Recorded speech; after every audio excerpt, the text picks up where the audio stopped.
The West Coast Conference Tournament in Las Vegas is right around the corner, and we'll be airing some of the games live right here on BYU TV. What actually goes into producing those live events? Jake Edmonds takes us behind the scenes.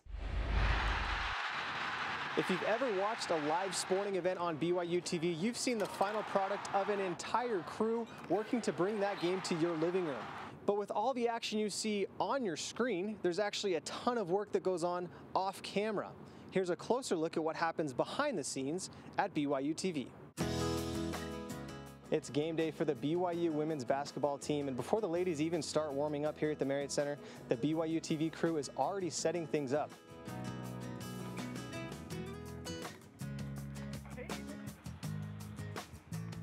Meanwhile, back at the broadcast building, our very own Spencer Linton is prepping for the game tonight. He's going to be calling the game. So how much work do you actually put into these kind of games?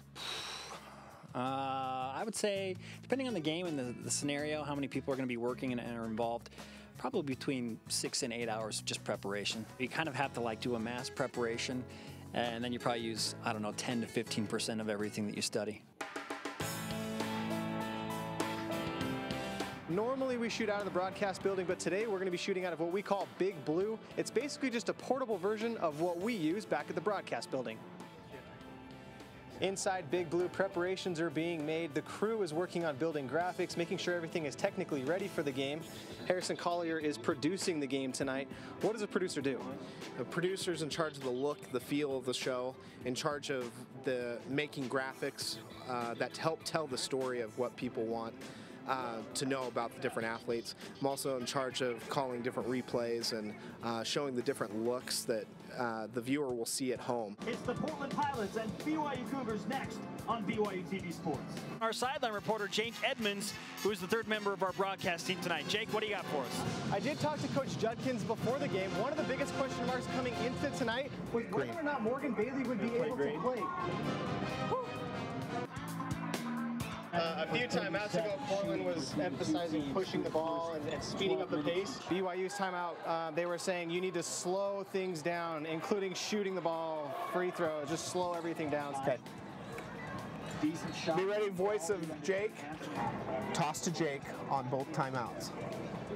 Let's go to sideline reporter Jake Edmonds. Jake, what'd you find out during that last timeout? Yeah, I've noticed a difference in strategy so far in this game. Portland, a couple timeouts ago, they were trying to push the pace. BYU, on the other hand, said to slow things down. 3, 2, 1. Take it, Master. Hey, great job, everybody. Great job. Thank you. So there it is, a behind-the-scenes look at a live BYU TV Sports production. Be sure to catch all of them live on BYU TV or at BYUtvsports.com. Jake Edmonds, BYU TV Sports. The man behind all of BYU TV Sports is senior coordinating producer Mikel Minor. Michael, welcome to the True Blue set. It's great to be here. A set that you know very well. Yeah, I just walked for about 5 steps over and I was here. When I watch that, I think of organized chaos. What do you see? Well, that's exactly what it is. In fact, that's what we describe it as, is organized chaos. It's a lot of people don't realize how many people it takes to actually broadcast a live event like that. It takes up to 50 people that are involved in that, and you have to be in absolute perfect sync communication-wise throughout the entire process. And so to be able to give fans that access and that behind-the-scenes peek is a good thing to do. This season alone, BYU TV Sports will produce over 100 live events, over 70 studio shows. What's unique about what BYU TV does compared to other universities? Well, BYU TV is unique because it's the only university-owned national and, in fact, global distribution for the athletic program like this. And so it's what all of the other schools are trying to emulate. And we're directly brand associated with BYU. It says BYUtv Sports. And so it's really the model that all of the other universities are kind of looking at right now and saying, wow, we need something like BYU TV to have a conduit to broadcast this content directly to our fan base. You're one of the original cowboys of broadcasting here at BYU, a huge part of the Blue and White Network. You went to Comcast in the Bay Area in San Francisco, and then to the mothership at ESPN. You've been all over the place. What was it about BYU TV that brought you back? Well, I think it was that. It was the brand association and the ability to do something that really hasn't been done before.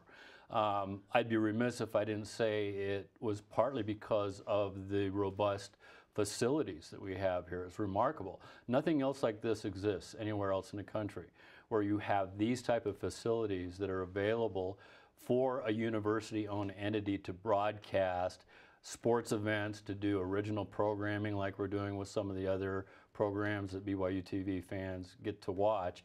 But for a broadcaster, a sports broadcaster like myself, this was an opportunity I just couldn't pass up. This man is the reason that BYU is bringing you West Coast Conference live games. Huge part of organizing that deal, a record 12 games as we team up with ESPN and the W.TV. Great work, Michael. Thank you.